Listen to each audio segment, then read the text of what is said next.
بسم اللہ الرحمن الرحیم وبہ نستعین۔ السلام علیکم ورحمۃ اللہ وبرکاتہ۔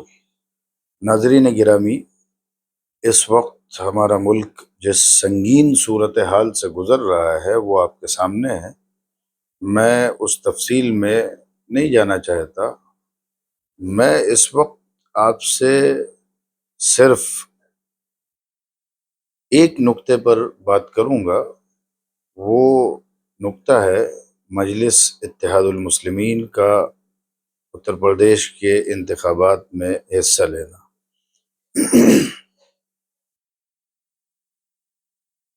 اس سے پہلے یہ عرض کرنا بہرحال ضروری معلوم ہوتا ہے کہ ملک آزاد ہوا، اس کے بعد ہماری جو لیڈرشپ تھی اس نے یہ فیصلہ کیا کہ ہمیں سیاست سے دور رہنا ہے اور سیاست میں دوسروں کو مقتدی بنانا ہے۔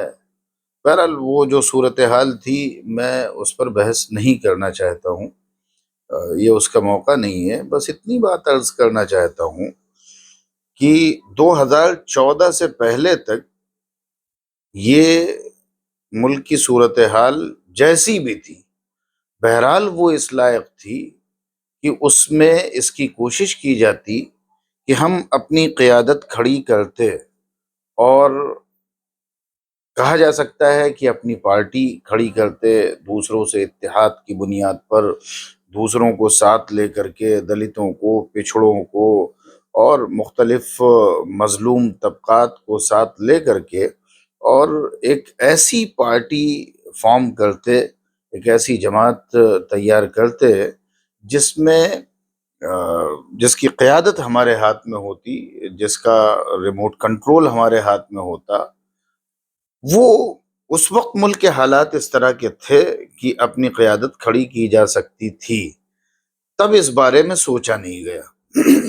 لیکن اب جبکہ ملک کے خطرناک صورتحال سے گزر رہا ہے، ایک ایسے موڑ پر پہنچ گیا ہے جہاں مسلمانوں کی کوئی حیثیت نہیں رہ گئی ہے، مسلمانوں کے ووٹ کی کوئی حیثیت نہیں رہ گئی ہے۔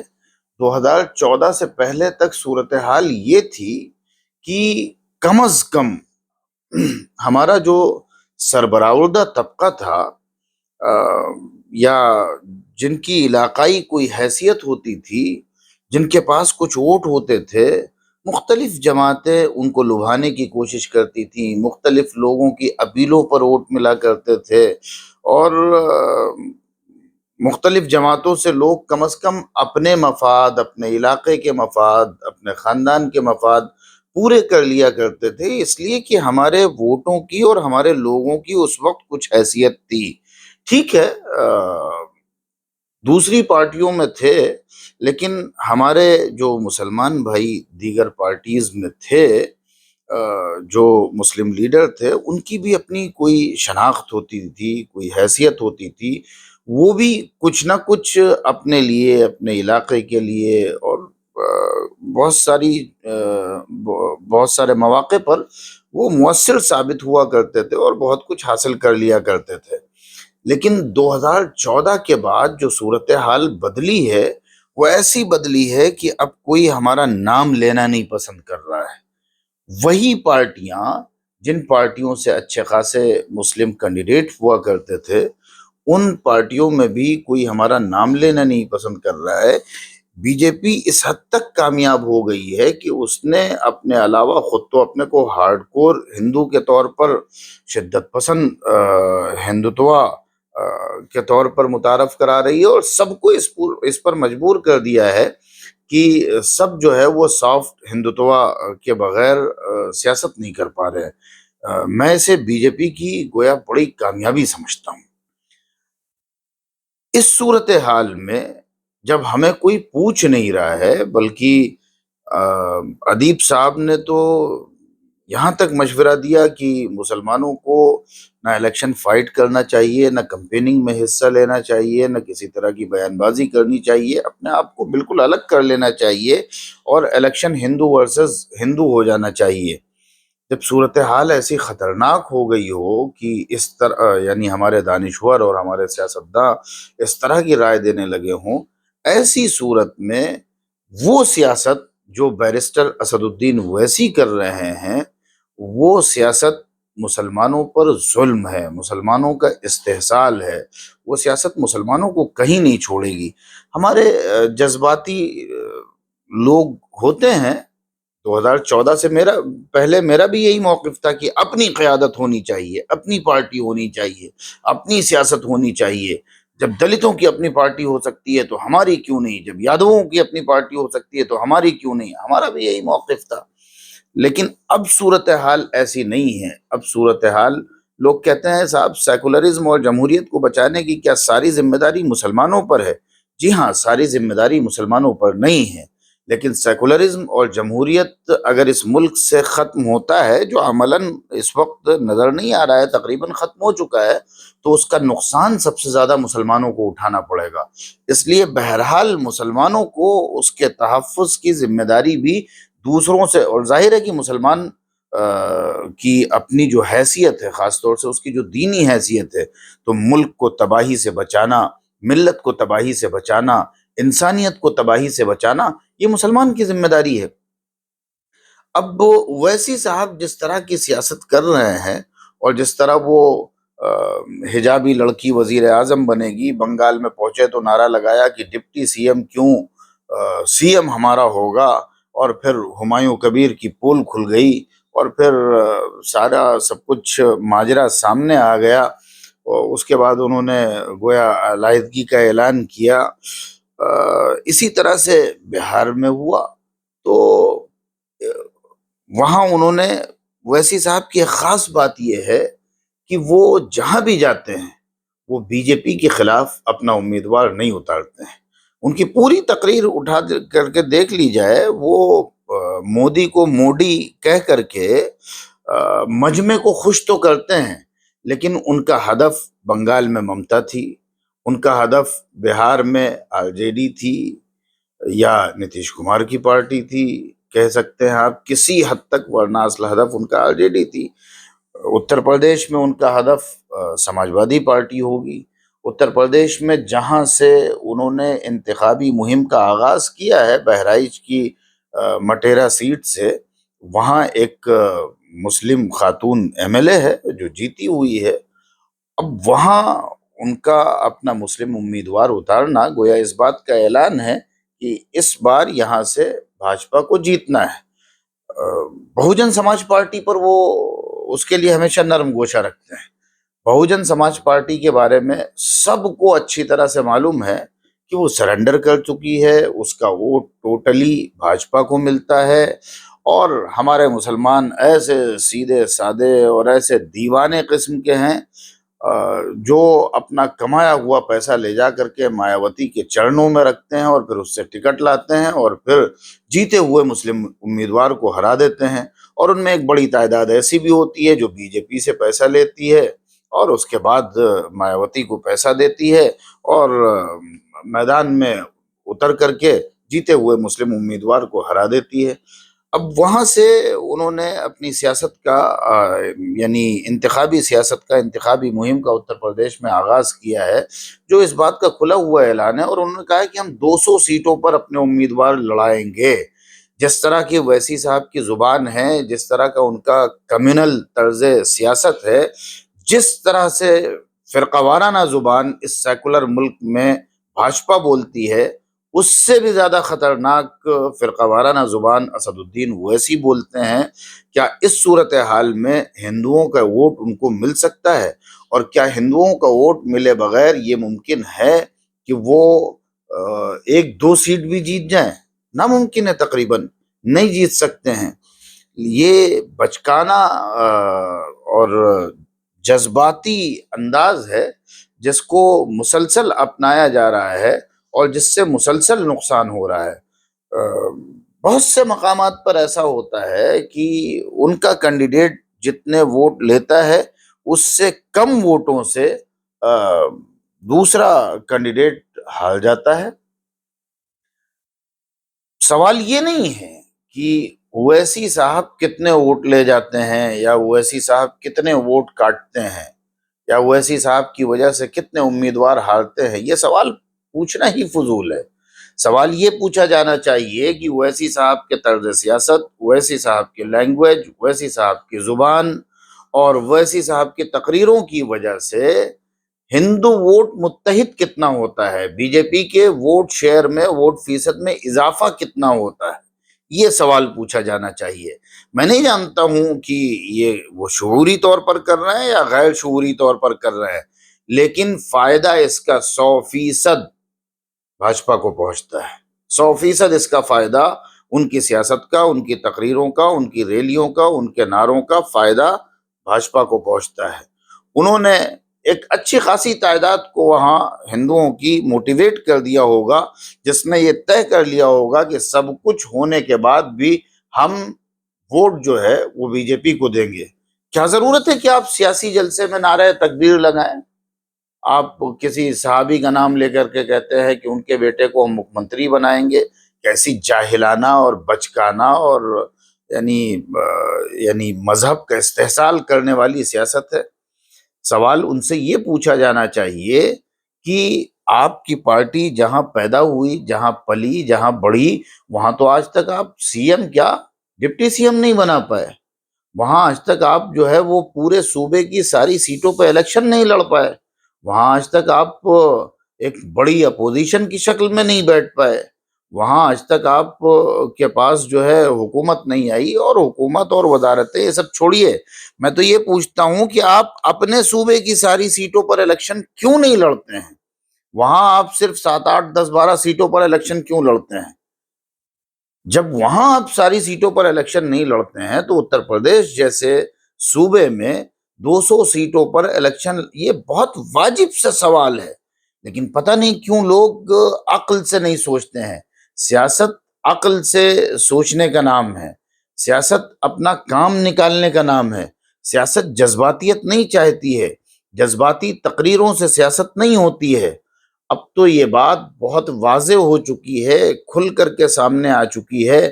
میں نہیں جانتا اور نہ میں یہ الزام لگاتا ہوں کہ وہ ایسا کیوں کر رہے ہیں، لیکن ہر موقع پر انہوں نے بی جے پی کے موقف کو فائدہ پہنچایا ہے، بی جے پی کے بیانیے کو فائدہ پہنچایا ہے۔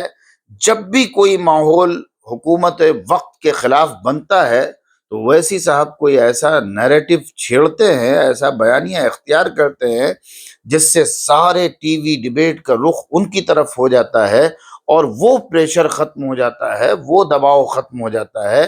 میرے نزدیک 2014 کے بعد ملک کا جو ماحول بنا، یعنی اس وقت جو صورتحال ہے وہ یہ ہے کہ مسلمان صرف اللہ کی پناہ مانگ رہا ہے، اور ملک کا اکثر طبقہ، اکثر عوام جو ہے وہ پریشان ہیں، کراہ رہے ہیں، سسک رہے ہیں۔ اس ماحول میں اس طرح کی سیاست مسلمانوں کے لیے زہر گھولنا ہے، مسلمانوں پر ظلم کرنا ہے۔ جنہیں نہ سمجھ میں آ رہا ہو وہ سمجھیں۔ مجلس اتحاد المسلمین کوئی ایسی دینی جماعت نہیں ہے کہ اس کو ووٹ دینا، اور اس کی ان کے حامی تو اس طرح بات کرتے ہیں گویا جو اویسی کو تنقید کرتا ہے، اویسی کے سلسلے میں گفتگو کرتا ہے، مجلس کی سیاست کی مخالفت کرتا ہے، گویا وہ ایمان سے گیا، دین سے گیا، وہ مسلمان ہی نہیں ہے۔ عجیب و غریب قسم کی باتیں کرتے ہیں، دوسروں کو تانے دیتے ہیں۔ سوال یہ ہے کہ سیاست میں انہوں نے کیا کیا ہے؟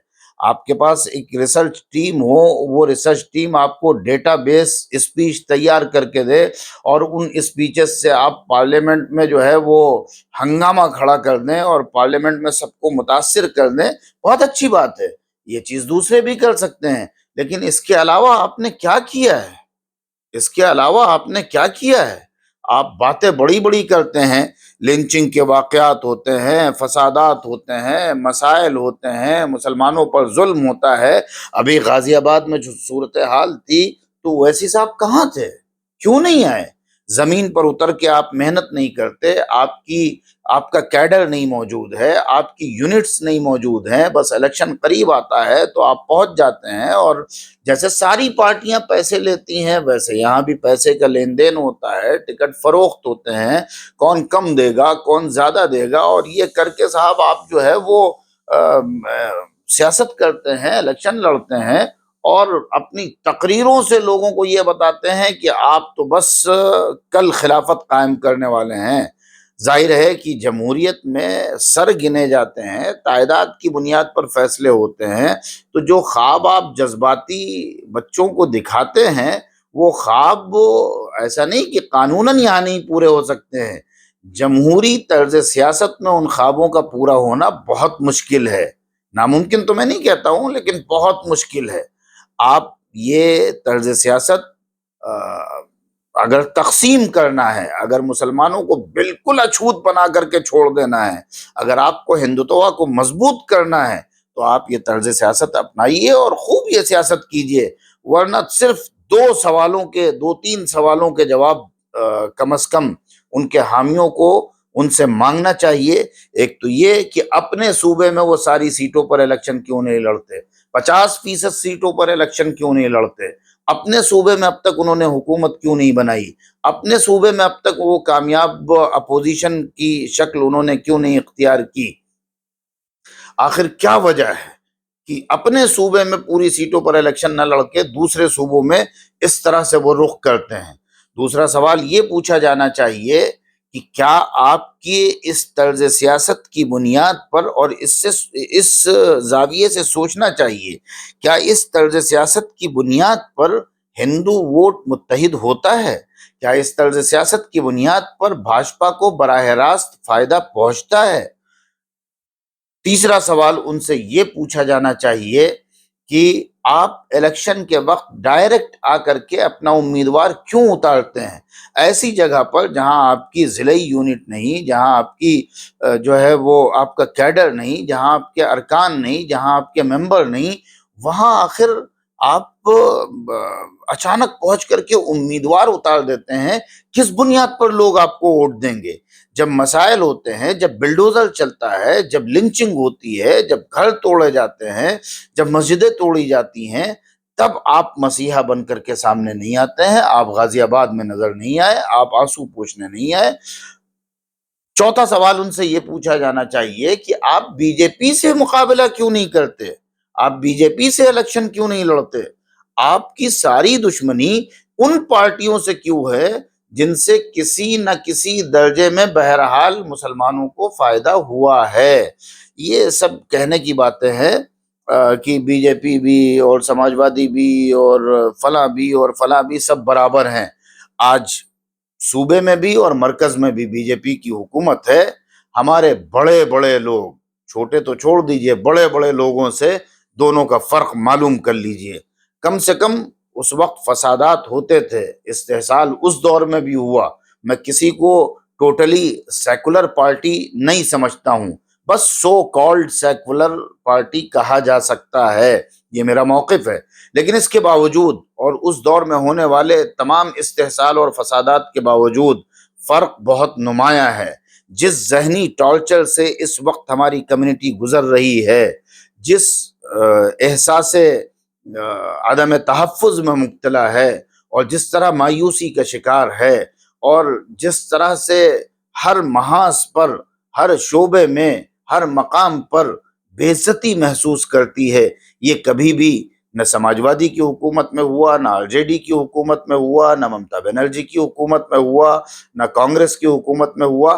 کم سے کم آپ کا احتجاج سنا جاتا تھا، کم سے کم آپ کی آواز سنی جاتی تھی۔ ٹھیک ہے کیا نہ جائے، عمل نہ کیا جائے، لیکن ایک بھرم قائم تھا، ایک ویلو تھی۔ اسی ویلو کے لیے اور اسی بھرم کے لیے لوگ رام لیلا میدان بھر دیا کرتے تھے۔ آج کوئی بھر کر کے دکھائے؟ آج صورتحال یکسر تبدیل ہو گئی ہے۔ اس صورتحال میں یہ طرز سیاست زہر ہے، اور جن لوگوں کی سمجھ میں ابھی نہیں آ رہا ہے، وہ اب تو بہت سارے ایسے اقدامات ہوئے جس سے لوگوں نے محسوس کیا کہ صاحب ہم اس آدمی کو کیا سمجھ رہے تھے اور یہ کیا نکلا۔ مزید آئندہ بادل چھٹتے جائیں گے۔ جو بھی بی جے پی کے خلاف ایک جملہ بول دیتا ہے اس کا سب کچھ تباہ کر دیا جاتا ہے۔ میں دعوت تفکیر دے رہا ہوں، لیکن اویسی صاحب کے لیے کھلی ہوئی چھوٹ ہے، وہ جو چاہیں بولیں، جیسے چاہیں مذاق اڑائیں، جیسے چاہیں ویسے طنز کسیں، ان پر کوئی پابندی نہیں، ان سے کوئی نہیں پوچھتا ہے، ان کو کوئی کچھ نہیں کہتا ہے۔ اس ملک کی سیاست میں خالص مسلم سیاست 2014 سے پہلے کی جو میں بات کر رہا ہوں نا، اس وقت بھی آپ یعنی قیادت تو اپنے ہاتھ میں لے سکتے تھے، لیکن جو ان کا طرز سیاست ہے اتحاد المسلمین والا، اس طرز سیاست سے ہندوستان میں آپ کوئی کامیابی نہ حاصل کر سکے ہیں، نہ کر سکتے ہیں، اور نہ آئندہ کر سکیں گے۔ یہاں تو ایک ملی جلی ثقافت ہے، تو ملی جلی آبادی ہے، تو ملا جلا اتحاد ہونا چاہیے اور ملی جلی سیاست ہونی چاہیے۔ یہ طرز سیاست ان کا اس الیکشن کے بعد مسلمانوں کو مزید سیاسی پسماندگی، درماندگی تو بہت پہلے سے ہے، مزید سیاسی پسماندگی میں مبتلا کر دے گا، مزید اچھوت بنا دے گا، ہندوؤں کے دلوں میں مزید نفرتیں بھر دے گا۔ اس سیکولر اور جمہوری طرز سیاست میں نعرہ تکبیر کا کیا مطلب ہے؟ یہ کھلا ہوا نفاق ہے، کھلی ہوئی منافقت ہے، مذہب کا استعمال ہے، مذہب کا استحصال ہے۔